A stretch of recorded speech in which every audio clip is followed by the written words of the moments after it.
ये है GS5 mini, एक नई और अपग्रेडेड गेम स्टिक जिसमें GTA गॉड ऑफ वॉर जैसी 30,000 गेम्स मिलती हैं। 4K लिखा हुआ है, HDR की सपोर्ट भी है, पर मिलता तो ये सब M22 और GS5 Pro में भी था, जिसकी धोती मैं ऑलरेडी खोल चुका हूँ। तो ये लोग फिर से 4K और 30,000 गेम्स वाला झूठ तो नहीं बोल रहे। यही सब चीजें देखने के लिए मैंने डब्बा खोला और डब्बे के अंदर से ऊपर ही 2 कंट्रोलर पड़े थे। जो कंट्रोलर बिल्कुल ही PS4 के कंट्रोलर जैसा दिखता है, ग्रिपिंग वाली कैविटी भी बिल्कुल सेम है, सेम साइज का कंट्रोलर है। मतलब एक छोटा बच्चा बिल्कुल डिफरेंस नहीं बता सकता कि ये PS4 का कंट्रोलर नहीं है। कि बटन की फीलिंग बहुत अच्छी नहीं कहूंगा मैं, और L2 R2 वाले बटन्स भी मिलते हैं, पर इनका क्या कोई काम है? धोती खोल के बताते हैं। अब ये सारी अतरंगी स्टिक के फेमस होती हैं YouTube के थ्रू। वहां पे लोग कहते हैं जितने का PS4 का एक कंट्रोलर आता है उतने में तो ये पूरी की पूरी गेम स्टिक आती है, तो PS4 को छोड़ के इसको ले लो। जिस बात की कोई सेंस नहीं है, क्योंकि सबसे पहले तो इस स्टिक में पुराने टाइटल्स चलते हैं, मतलब कि 2005 से पहले वाले टाइटल्स, पुरानी GTA, पुरानी गॉड ऑफ वॉर। लेकिन PS4 में वही नए टाइटल्स, बड़े टाइटल्स चलते हैं। तो इस स्टिक और PS4 को बिल्कुल भी मिक्स ना किया, क्योंकि हर पीली दिखने वाली चीज सोना नहीं होती। फिर डब्बे से निकलती है हमारी गेम स्टिक, जिसकी शेप प्रॉपरली PS5 Pro जैसी बनाई है, पर बहुत ही छोटी सी है। एंड ये चीज दिखने में तो बड़ी सुंदर है भाई साहब, और इस चीज को मैं शो पीस तो पक्का रखूंगा। अब इसको टीवी से कनेक्ट करने के लिए डब्बे में से ही निकलती है C टाइप टू USB की पावर कोड, जिसकी C टाइप को आप पीछे यहाँ पे लगाओगे और USB वाले पोर्ट को सीधा टीवी की USB सॉकेट में, जहां से इस गेम स्टिक को पावर सप्लाई मिलेगी। फिर इसके फ्रंट पे HDMI पोर्ट मिलता है, जिस पोर्ट को आप डायरेक्टली टीवी के अंदर प्लग इन कर दोगे। पर बड़ी बारी टीवी के अंदर इतनी चौड़ी जगह ही नहीं होती HDMI पोर्ट की, तो उसके लिए हमें डब्बे के अंदर से एक HDMI एक्सटेंडर भी मिलता है, जिसको आप इजीली इसके ऊपर फिट करके एक्सटेंड करके बड़े आराम से टीवी के साथ कनेक्ट कर सकते हो। अब ये टीवी के साथ कनेक्ट होगी, आपको स्क्रीन भी शो होने लगी होगी, लेकिन कंट्रोलर्स नहीं चल रहे होंगे, क्योंकि डब्बे में से एक कंट्रोलर का पिन भी निकलता है, जिस पिन को आप इस USB सॉकेट के अंदर डालोगे। लेकिन कंट्रोलर अभी फिर भी नहीं चलेंगे, क्योंकि आपको इसके पीछे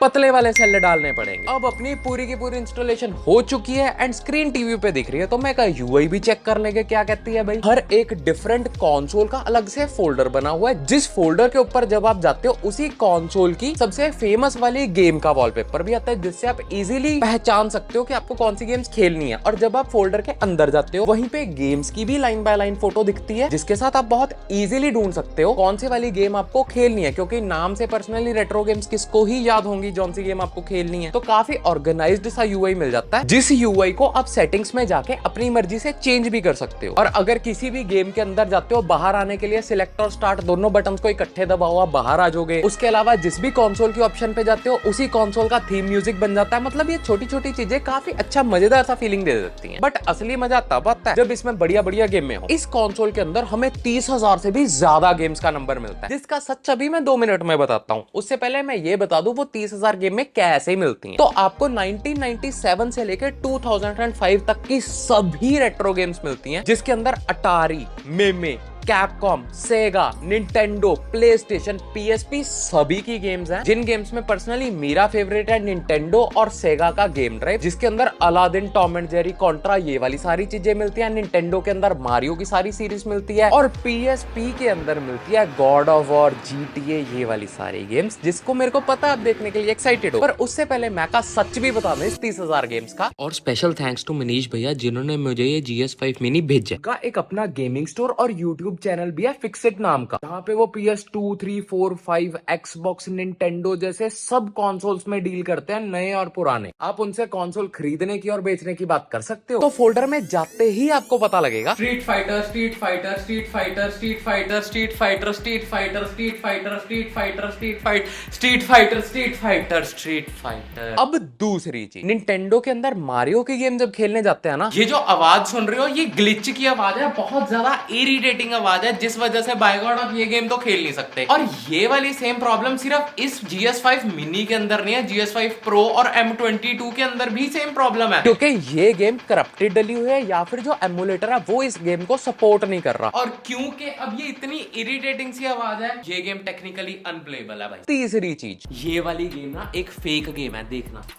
मैंने स्टार्ट करी, कैपकॉम लिखा, लोडिंग हुई, फिर से एंट्री स्क्रीन, मैंने फिर से ओके कर दिया, फिर से वहीं पे आ गया, और फिर से कैपकॉम लिखा आ गया, तो वहां पे गेम एग्जिस्ट ही नहीं करती। चौथी चीज, बाकी की ये वाली जो छोटी छोटी गेम्स होती हैं, जो गेम्स मेरे ख्याल से आप तो नहीं खेलने वाले। वो इतनी छोटी है कि ना ही आपने कभी उनका नाम सुना होगा, ना ही उनको आप खेलने के लिए कभी इंटरेस्टेड होगे। तो मतलब वो गेम्स कंसोल में है पर बेसिकली आप उनको नहीं खेलने वाले, तो गेम्स मैं कहूंगा नहीं है। इसीलिए रला मिला के आपके पास वही 200, 250, 300 गेम्स की लाइब्रेरी बच जाती है, जो गेम्स आपने सुनी होंगी, जो गेम्स आपको पता होगी और जिन गेम्स को खेलने के लिए आप एक्साइटेड होगे। बट उन गेम्स को ढूंढना बहुत ही ज्यादा मुश्किल हो जाता है, क्योंकि 30,000 की इतनी बड़ी लाइब्रेरी में से एक गेम ढूंढना जो आपको याद थी बचपन में, जिसका आपको नाम भी नहीं याद, घास में सुई ढूंढने वाले काम जैसा। आपके लिए ये घास भी छोटी हो रही हो, मतलब कि गेम्स की लाइब्रेरी छोटी हो, तो आप इस गेम्स की लाइब्रेरी को बढ़ा भी सकते हो। इस गेम स्टिक के पीछे आपको एक SD कार्ड की ऑप्शन में मिलती है, जिसमें मेरे को 64 GB का मिला हुआ है, लेकिन इस SD कार्ड को आप बढ़ा के 128, 256 GB वाला भी कर सकते हो। तो वैसे भी मैं रिकमेंड नहीं करता कि इस SD कार्ड के ऊपर आप ज्यादा रिलाई करो, क्योंकि पहली चीज ये हद ही निहायती देसी या मैं कहूँ चाइनीज कार्ड, जिसका यही नहीं पता कब क्रैश हो जाएगा। तो आई विल रिकमेंड इसको अपग्रेड करके किसी ब्रांडेड SD कार्ड के अंदर कन्वर्ट कर लेना। इसका UI सॉफ्टवेयर एंड गेम सारा कुछ। इतनी बड़ी राम कथा के बाद ये तो देख लें उस राम कथा का फल कैसा है, इसका गेमिंग एक्सपीरियंस कैसा है, जिसको देखने के लिए मैं कहा सबसे पहले यही छुटपुट गेम में ही देख लो। मैंने देखा कंट्रोलर के अंदर कोई लैग नहीं है, मैं 10 से 12 फीट दूर बैठ के गेमिंग करता हूँ, जहां पे मेरे को कनेक्टिविटी का कोई इशू नहीं आया, ना ही मुझे इन रेट्रो गेम्स के अंदर कोई इनपुट लैग मिला। मतलब ये गेम्स काफी अच्छी चलती है, मजा आता है, सारा कुछ सही है। बट इस कंसोल का काफी तगड़ा सेलिंग पॉइंट है इसका कंट्रोलर, जिसको वो कहते हैं PS4 के कंट्रोलर जैसी फीलिंग देता है। बट बिल्कुल नहीं देता, पता है क्यों? आपने इसकी जॉयस्टिक से कंट्रोल ही नहीं कर सकते, क्योंकि उस टाइम पे ये जॉयस्टिक से होती नहीं थी, सिर्फ बटन्स होते थे ऊपर नीचे लेफ्ट राइट वाले। मतलब गेम्स में यही कंट्रोल्स रजिस्टर्ड है। आपको एट द एंड दोबारा से इसी डी पैड से ही कंट्रोल करना पड़ता है। बड़ी बारी जब आप इधर को कर देते हो तो बंदा ठीक से कंट्रोल नहीं हो पाता, जिस वजह से सारा एक्सपीरियंस ही मर जाता है। उसके बाद अगेन उन पुरानी गेम्स के अंदर L1 और R1 के तो बटन्स ही नहीं होते थे, तो इन बटनों का यूज ही नहीं है कोई। इसीलिए इस कंट्रोलर से इंप्रेस होके ये स्टिक बिल्कुल ना खरीदना कि हाँ जी PS4 के जैसा कंट्रोलर है तो PS4 जैसी फीलिंग आएगी, क्योंकि उस फीलिंग के लिए आपको गेम्स भी और कंट्रोल्स भी वैसे चाहिए। लेकिन अब आप कहोगे कि भाई PSP गेम्स में तो हमें काफी ऑप्टिमाइज कंट्रोल्स मिल जाते हैं, राइट? यही चीज देखने के लिए मैंने लिबर्टी सिटी खेलनी शुरू करी, जिसके कट सीन्स शुरू में तो भाई निहायती बेकार चल रहे थे, बट 10-15 सेकंड के बाद काफी अच्छे चलने लग गए थे। तो मैं कहा गेम भी बढ़िया चलेगी भाई। भाई लैग 10 साल पुराना J7 भी इससे ज्यादा स्मूथ गेम खिला सकता है। ये तो नहीं खेली जा सकती, आंखें खराब करने वाला काम है पूरे का पूरा। पर शायद से ये गेम ज्यादा हैवी होगी, तो मैंने WWE खेलना ट्राई किया।